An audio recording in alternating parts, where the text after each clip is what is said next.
Good morning. It's day 4 of my Beethoven challenge. Today's piece is definitely one I'm going to have to turn down relatively quickly because I don't want to say noisy Beethoven because it's not noisy like some composers are noisy just for the sake of it. But it's definitely exuberant Beethoven. It is the Gloria from his gigantic Mass in D, the Missa Solemnis, Opus 123. Now, I think it's absolutely fine to pick one piece from this. The whole thing lasts about an hour and a half, the whole Mass that is. And also Beethoven played excerpts from it. He played separate bits from it before he could get the resources or the performance to play the whole thing. And, the Gloria does exist on its own as a piece. Vivaldi wrote one, as we all know. So, and also to try and tell somebody, go today and listen to the whole Missa Solemnis if you've never heard it before, and come back to me tomorrow and tell me what you thought of it, is an impossible task. I first heard it, oh God, I must have been in my early 20s, and it was a Herbert von Karajan recording, and I just didn't get it for ages. I listened to it over and over again. Didn't make any sense. It just seemed to be relentlessly loud all the way through until the end. And maybe my mind was more at that stage towards the symphonies, because it wasn't long after I started to get into Beethoven. And the recording that made sense of it to me actually isn't this recording that's playing in the background. It was the recording by Otto Klemperer, who I've mentioned before. And he sort of gets the monumentalness of it, the structure of it. He takes it slowly, but not too slowly. So every stepping stone that Beethoven writes makes sense. And his recording and Bernstein's are the two which I think are the greatest and have never really been surpassed. I've heard a few period instrument performances of it, and you'll love that if that's your sort of thing. I don't mean to say that dismissively, but and I would like to hear it maybe in a small church somewhere or a small hall somewhere with those forces, and I'm sure it would be just as powerful. The piece itself is, you just heard from the beginning, it sort of punches you in the face with the Gloria more than anyone ever did before. And it sort of builds from there, really. It's like a little mini mass in itself, like a little mini opera, really, because it tells the story. It tells the story of the words very, almost naively, plainly with the music. It's an incredibly exciting piece of music. Another one for your walk. You'll get it done twice as quickly. A word about the fugues. It has two, I'm going to assume, it has two fugues in it. I was going to say, I'm going to assume that everybody knows what a fugue is. I mean, I'm not here to teach people music, And my friends who are watching it would be like, well, anyway.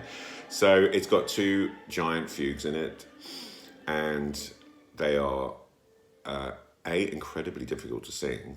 I've just heard in this recording in the background some of the sopranos going like that, and that's Beethoven. I mean, the thing about it, to sort of digress slightly, the thing about Beethoven is all his music is really difficult. He was pretty uninterested in whether or not the performers found it difficult or not. They were constantly coming back into him and saying, the musicians can't play this, the singers can't sing it. And he was like, well, we'll find someone who can, or someone will be able to eventually, which turned out to be true. It reminded me a little bit of Alfred Hitchcock, actually, because I was watching a documentary on Alfred Hitchcock recently, and, he was notoriously, an advert's just come on in the middle of that. Oh, that's the thing about listening to things on YouTube. So I'll just switch that off for a second. He basically made his films. He had a vision of his films, and he knew he had to have people in them, so he hired actors. But he knew what those actors had to do before he made his film, and he was making films around the 50s when all the actors were going, I think I should do this, I think I should do that. My character, he wasn't interested in that at all. He was saying, well, that's nice, go make your own film. So he had this vision that he wanted him to do, and Beethoven's, I think, the same. He thought, well, this is what the sound I want, and this is the notes I want. So if they can't sing it, find someone who can. Very different to Mozart, who is beautiful to sing and so kind to the voice, and it's when you're singing it, you're sort of laughing to yourself at how perfect it is. Beethoven is tough and lots of relentlessly high notes suddenly descending into low notes. Anyway, that's a slight digression. I bet there's not many people who bring Alfred Hitchcock into a talk about Beethoven, but there you go. So it's incredibly hard for choruses to sing, and even in the best recordings you can hear strain, but that's kind of part of it. In fact, on the Klemperer recording, it has 4 world-class soloists, but occasionally you can hear them struggling. The tenor is Valdemar Knet, I think he pronounced his name, Knet, or Valdemar Knet, and I'm sure that's not how you pronounce his name. He's absolutely amazing on other recordings, and he sounds great on this, very heroic, but there's a bit of this at the top of his voice occasionally, but that's part of it. It's incredibly hard stuff to sing, and the struggle is part of the music in a way. Right, so it goes through these different stages of the Gloria text, and it has 2 giant fugues in it, which are wonderful, absolutely wonderful. Klemperer takes them very slowly. So when they begin, you kind of think, oh my God, this is a bit ploddy. But then when you get all the strands coming on top of it, builds and builds and builds, and it's amazing. The end of it is like the Ninth Symphony. After he's been through all these ructions, the text begins with, oh God, how does it end? Glory be to the Father, Amen.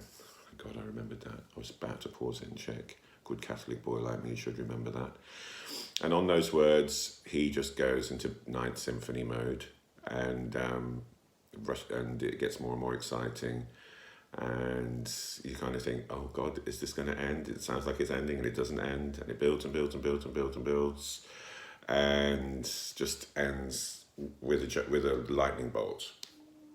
So I would suggest that you just listen to the Gloria, because if you start it from the beginning, maybe I'm being very patronising, but it's a lot of music to take in, and it's a lot of exalting to take in. The end of the piece, the end of the whole mass, ends very spiritually and very calmly and softly. Wonderful solo for the bass, which I'd love to sing one day.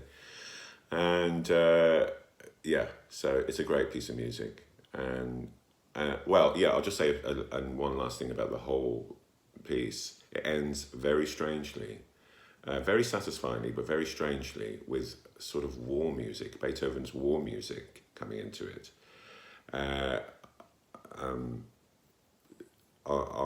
the sort of final notes of it. And so it's very much of its time, with all the conflict that was going on at that time. It's a very odd, almost modern sounding ending, but that's definitely worth listening to. But for the moment, on your walk today, or just if you're doing the cleaning or whatever, and you just need something to give you a bit of a boost, which is not probably the thing to do with sacred music, but there you go. Beethoven's Missa Solemnis in D, Opus 125. I think that's right. And the Gloria, which is the second part of it. Okay, thanks very much. Bye. Hello again. Actually, Opus 123. It's because I was thinking of the Ninth Symphony, and that's Opus 125. That's my excuse.